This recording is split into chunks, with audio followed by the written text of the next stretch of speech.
Hello everybody and welcome to episode 1 of a potential Let's Play of Neo Scavenger. That's right, this is one of those games that is in the file of potential series that'll be taking over one of the time slots on my channel. Now, if you don't know what Neo Scavenger is, do a quick search for Mathis Games Neo Scavenger. I did a early look, I think I called it. It might have been an indie snapshot a few months ago on the game, and it is very close, in my opinion, to release. It is one of those early access games that is incredibly feature rich and very, very playable. As you can see, it's actually in a beta version of 0.986, so you're looking, really late into its development cycle. If you don't know what Neo Scavenger is, you want a quick rundown. It is a turn-based survival game. An emphasis on survival. You are in this a post-apocalyptic wasteland, and it is your job to take and scavenge everything you can in the land to survive just one more day. So let's start up a new game, and let's pick or make our character. I assume this hasn't really changed much. It does not look like it. So we want to make or decide what kind of character we want to make. I'm going to go with a pretty melee-driven character. I've had most success with melee, so we're going to go ahead and do that. So we're going to go ahead and give him melee combat, which is going to be good. This will help him with better defense in combat, as well as leg tripping in combat, which is great. We're going to make him tough as well. Tough is going to make sure that he doesn't take too much damage in melee, so when he is fighting, he doesn't actually get too beat up. I'm going to take trapping as well. Now, trapping mostly for its ability to give me some awesome in-game or in-combat maneuvers. And we'll take Strong. Strong's always good. Strong's going to give us more damaging melee attacks and whatnot. So we're not like the most amazing survival person out there. We are not very good at lockpicking or that stuff. But man, will we be basically assholes and beat up people and take their stuff. Now we could take some negative traits here to give us more positive ones, but I'm not going to. I'm just going to go with a straight vanilla build. Because unlike other games that have traits, like for instance Project Zomboid, these traits can really hinder how you play. And I don't want to do that right now. So we'll go ahead and hit confirm.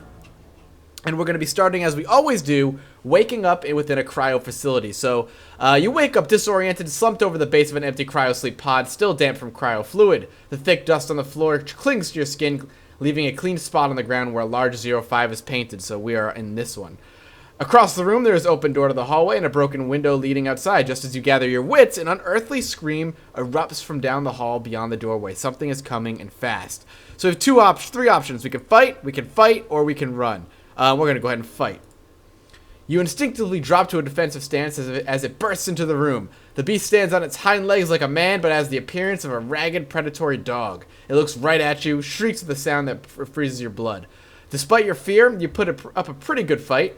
You move like you've done this before and avoiding most of his lunges. You even manage to deliver a blow that sends the beast reeling in a haze. Taking advantage of his distraction, you knock him to the ground and deliver a fatal blow to the knee, or with your knee. Though wounded, at least you're alive. So we got some good stuff out of that. We got a carcass that we can actually just kind of carry with us for now. Oh, we're overloaded. So we're actually going to leave this here. But it is some glass shards, so we might as well hang on to the glass shard for now. So I'm not going to go through the inventory system kind of step by step, just because it is kind of something that I did talk about before. I'll go through it though as I play. I'm just not going to go into monstrous amounts of detail. So basically what I can do here is I can search the medical records and kind of read about everybody. So I was from number 5, so I can presume my name is Philip Kindred, but there's no data on it at all, and my banking account number. Also, number 1 is Anton Blubber and Lloyd Blankcheck, where other ones, basically they are all very rich people who were able to afford cryosleep, and I apparently was one of those people.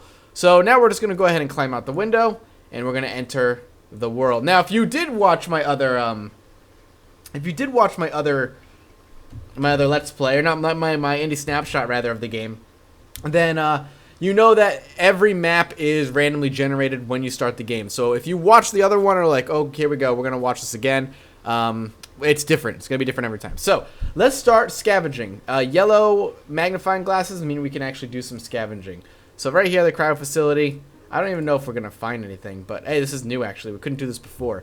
Despite its high-tech appearance, the facility seems to be tucked away. So we'll go ahead and scavenge, and we found Nothing. Just the stuff that we left there. I don't even know why I bothered. Whoops. Uh-oh. Oh, no. All right. I don't know what happened there. I hit escape accidentally, and that actually messed with things. So hopefully it didn't really change anything for you. If it did, I apologize. All right, so we're going to go to the closest thing, which is this town tile. As you approach the town, there is no sign of activity. Buildings stand in ruin. Vehicles are overturned and blackened with fire. Explosion marks radiate outward from the walls and pavement. In the distance, strange-looking creatures circle in the sky like monstrous, leathery vultures. The world has drastically changed from what you knew. Some sort of cataclysm has befallen the earth, returning mankind to the Dark Ages. And along with it, your hopes of finding a warm meal and some answers. You decide to look around and scavenge what you can find from the ruins. That's damn straight we do. So let's go ahead and check out the storage shed. We have possibly a good possibility of loot, but we're really safe and we are gonna remain relatively quiet. Now we have two choices. We can just scavenge it normally. We can just scavenge it like so, or we can use our strong trait to up the chance of loot because we're gonna be overturning things and throwing rocks out of the way. But we're gonna end up making a lot of noise, so our sneak's gonna go down and our safety's gonna drop a little bit. We could end up hurting ourselves. Honestly, this is worth it to me. So we're gonna go ahead and do it. And we found ourselves a makeshift noise trap, something we could set up if we end up finding or making a more permanent camp in the game. This will help us stay safe from maybe somebody who's trying to kill us. All right, so let's see. We are also, let me go over the UI real quick. So this is our character's state. He is not hungry at all, not thirsty at all. Obviously, the fuller the bar, the better. I'm well rested. I'm unburdened. I'm not carrying anything.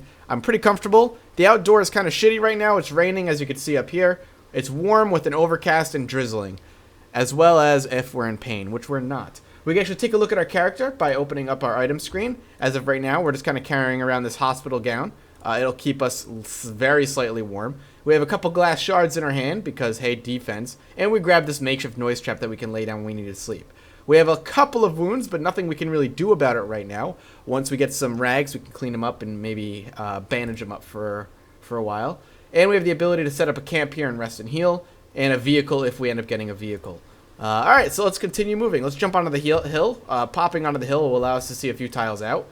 And that's going to be our turn, so we'll go ahead and end the turn. Each turn consists of being able to move a certain amount of spaces. Depending on if I have shoes on, what I'm wearing, what I'm burdened with, will determine what or how much I can move.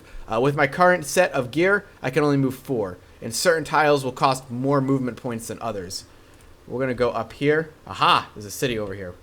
Alright, let's go ahead and scavenge up this on next turn. Everything that we do takes up movement points, so you kind of have to spend them wisely as you move on. So we're going to use our strong trait, mainly because there's very small chance of loot as it is, so I'm willing to lower our safety and sneak for a higher chance, and we still found nothing. Here's another one. Storage shed. We will go ahead and use our strong trait, and we did find some stuff. A JB Viper tactical boot for our right foot. So let's go ahead and put that on.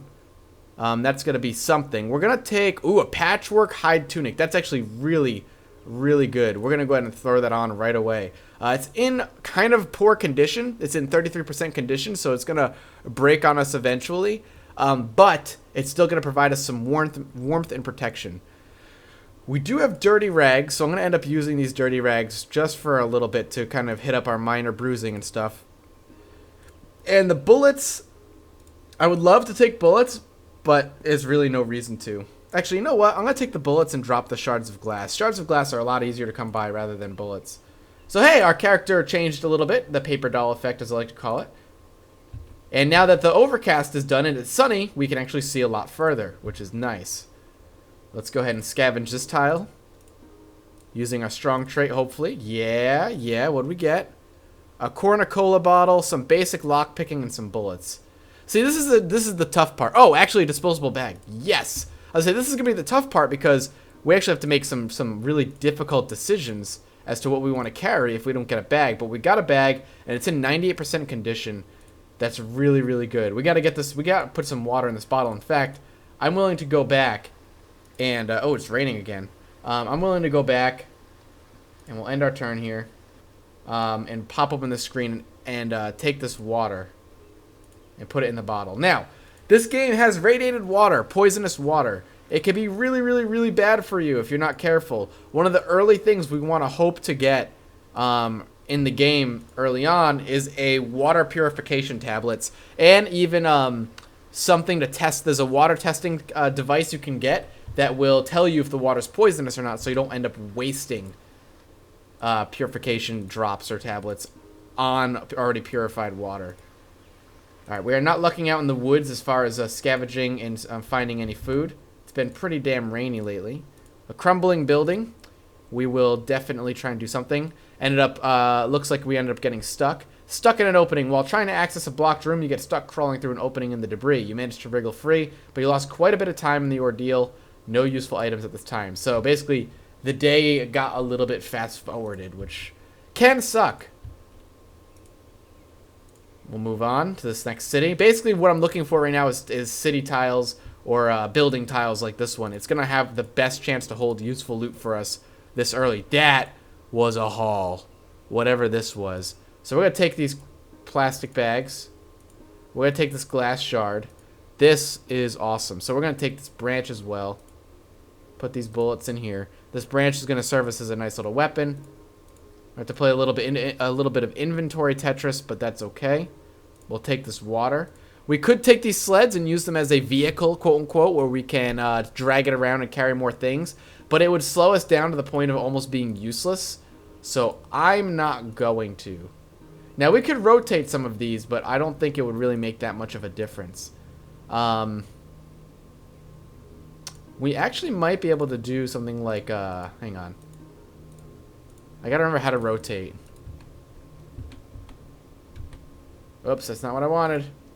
I forget what button rotates. There it is. There we go. So we packed our bag full. The reason I'm grabbing this string is because we can actually craft with it later on. And that is going to be almost infinitely useful. I love how we're wearing one boot, by the way. Amazing. A lot has changed since last I've played, actually. For the better. This game is looking a lot better than last time I got to actually put some serious time into it. There's a deer over there. We could try and hunt it. Really won't do much. We've not come across any living people yet, which is alright with me. But eventually it's going to be important that we do, because we're going to have to do some highway robbery. Locked storage sheds are a good sign. Somebody thinks there's something valuable in there. And nobody else has been able to remove it. The question is, can you get past the lock? Well, I do have those basic lock-picking tools. I'm curious why I don't have the opportunity to use them right now. So let's search the forest. Maybe we'll get some food or something, some berries. We got some mushrooms. They could be poisonous. Scrap of paper. We know how to make a rifle with a strap. You'll come across recipes like that for crafting, where you basically, the game's telling you, basically teaching you how to create a certain thing. So that was a recipe, or this is a recipe for how to make a rifle if you ever find one with a strap on its back. So you can carry it around a little bit easier and it won't weigh you down or take up an inventory slot. Ah, nice. Look at this. Whoa, that's a new tile right there. First, let's scavenge this and see what we can get. No useful items, and I actually alerted some creatures because they made a lot of noise. I don't know what this is. Climbing a barren hill, you notice a trail heading off into a narrow ravine. Moisture-loving slime clings to the walls. Plastic detritus eddies and swirls. Sorry, I don't really know that word. Off to the one side, you notice a pile of bones. The large, cracked skull reminds you of a moose. At least that's what you think it is. The apocalypse is a way of diminishing large sources of meat on legs, so you haven't seen many to know for sure. Ragged, battered bones, bleached, a pair of men's trousers snagged on a bush nearby, died eating tainted meat. Happened a lot in the early days. Men so desperate for protein that they would fight the maggots for a piece of rotting animal flesh. The ravine walls pinch in like the lips of an angry, disapproving spouse. Ducking under an overhanging rock, you realize how vulnerable you are. Trapped in the narrow gut of the ravine, unable to climb the slippery, slime-covered walls, you are easy prey. Maybe that's how they got the moose. Then you notice the sign. Hard not to. Hand-painted letters on a weathered board. I apologize, I'm stumbling over my words. Head height hammered into a rustic door. Isotope mine, beware of the tiger. So now we have a few choices. We can leave the mine. Interesting. We could try and sneak in. We can yell out a friendly greeting or yell out that you're armed and dangerous. Let's try to yell out a friendly greeting here, because if we try to sneak in and we get caught, we have a stick to fight with. You shout ahead, asking if anyone's home. You receive no response. There are definite sounds of activity inside, but nobody appears to have noticed that you're there. Gingerly, you push open the door. The lobby is rectangular, empty. Rough-hewn rock walls ooze discolored water that drips down into stagnant pools on the floor. The lighting is poor, but you can barely make out another door at the far end as a bright light peeks out from under. There appears to be a lot of dark stains on the ground, decaying organic matter plastered to the wall, and it smells bad. Moving across the lobby, you notice a hidden alcove. You freeze upon the realization that a large animal lurks within. Its eyes look strangely dead, though. The overlong fangs protruding from its mouth remind you of a prehistoric documentary you once saw as a child. Woolly mammoths roamed the planet in all their 3D holographic glory, roamed far and wide, kept roaming until a saber-toothed tiger packed clawed up their backs and brought them down crashing to the ground. You vividly recall the alpha male sinking its fangs in blah, blah, blah, working as... Okay, we're remembering a long documentary. Backing away slowly so as not to disturb its whatever it's doing, you step back outside. You're careful not to lose sight of the doorway until you're clear of the ravine. Okay, so we left. I wonder what would have happened if we just snuck in then. And I'm curious if there are different events that could happen. We're going to have to pick a place to kind of call home for the evening. So I'm thinking this little city is going to be best for us. But I want to do a little exploration. Still. As night falls, you notice there is a bright glow coming from the east. So basically this is telling us, if we hit the M key, what we've explored, what we've seen, and off to the east is a glow. Now this glow I could tell you is a city. That city has a lot of things that go on inside. But we are not going to that city for now. We're not nearly geared enough to make that trek. So we're going to stay here. We're going to hide our tracks. And we're going to sleep. Not exactly the best campsite whatsoever. But it's a campsite nonetheless. So we're going to place our trap on the ground. So hopefully we can get here. We can hear it. And we're going to go ahead and sleep. Player's thirsty. So we're going to have to drink some water soon. Whether we'd like to or not. So we're going to rest up and heal until daytime rolls around. Looks like we're going to be resting a little bit longer than I'd like. We're weak from thirst, so let's go into our inventory. I don't really like to drink this water, but we're going to have to. We're very thirsty. And we'll take our trap with us again. It didn't go off overnight, so we didn't get awoken or snuck up on by anything, which is nice. Let's go to this water area over here, and we could grab and fill up our water bottle. So the way to get water, actually let's scavenge first. So the way to get water from areas like this, what we need to do is go into the crafting menu, if I remember correctly. Nope, that's not it. Crafting. And we need to go here and put this river in the crafting menu, and it'll give us water. So that's what we're going to go ahead and do. So we got a bunch of water, and now we can go to our inventory, and we can start popping water inside. Now, we also found some berries. Berries, unless you know what you're doing, though, can be very dangerous. And we're not hungry enough where I'm willing to risk eating poisonous berries this early. And we don't have tools or medicine necessary to heal us if we end up getting poisoned from the berries. So I'm not going to bother. Now, this is like wasteland. This marks the edge of the map. Typically, there's not much there. So I'm not going to bother looking there. Let's go ahead and get some loot. Ah, this is awesome. So we found some khaki cargo shorts. One's in really good condition, the other's in shitty condition. We're going to wear those khaki cargo shorts. We're going to actually remove our gown. We don't need it anymore.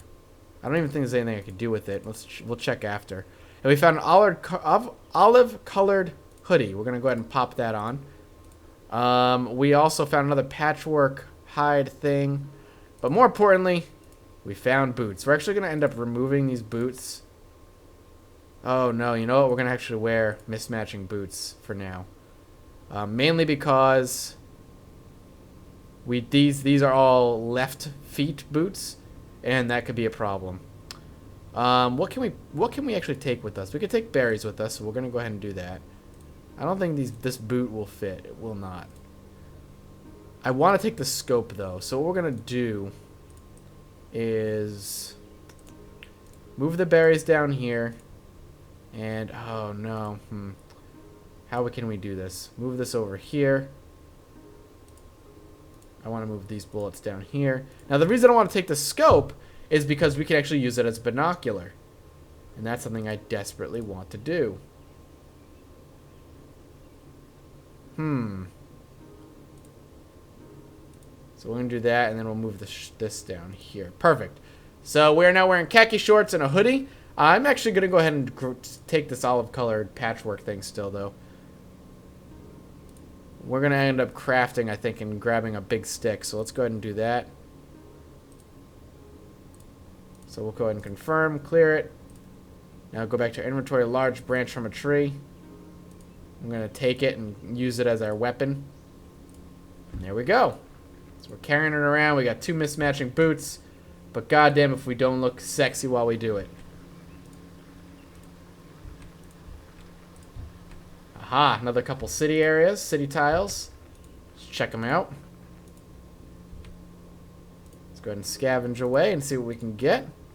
Doesn't look like we'll be getting much, but we did find binoculars. This is actually much better than our scope, so we're going to end up moving our scope out of there. Could use it for a rifle if we get one, but remember, we are melee-focused, melee-centric build. So getting a set of... can I fit this in here? No. So getting a set of, what do you call it, is not imperative. Okay, so this is completely...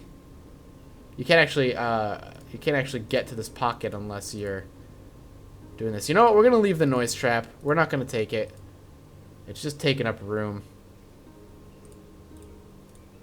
I don't know if I could fit this. I don't think. Oh, I can. Awesome. I do want to take whatever I can whenever I can. Still no sign of any living people. Maybe the longest it's been since I've come across the living people. So we got a couple things we can search here. One is going to be this shed. Cut on some broken glass. It was a stupid mistake, but while trying to reach the blocked room from the outside, you cut yourself on the broken glass from the windows. It'll sting for a while, but it isn't anything serious. No useful items found. We might have alerted some creatures. Also, let's get rid of these dirty friggin' rags. And I guess we'll readjust them a little bit. Let's scavenge one more building here. We found some stuff. I'm waiting until we find a friggin' backpack. Let's actually drink this water. How's our bag holding up? 76%. It's good. Tarp. Useful. Can be useful anyway. Alright. Not much I could do here. You know what? Alright. Well, I'm going to wrap this episode up here. I am interested. I'm very interested in this this particular game as a series and what you guys will think as an audience. I know that when I did the original Indie Snapshot or early look for it, people were really excited about it. I'm very curious to see what the majority of you are going to think, though. So thank you so much for coming by. I hope you enjoyed it. If you did, and this is one of the games you want to see as a series, you know what to do. Like, comment, all that good stuff. And as always, I'll see you next time. Bye-bye.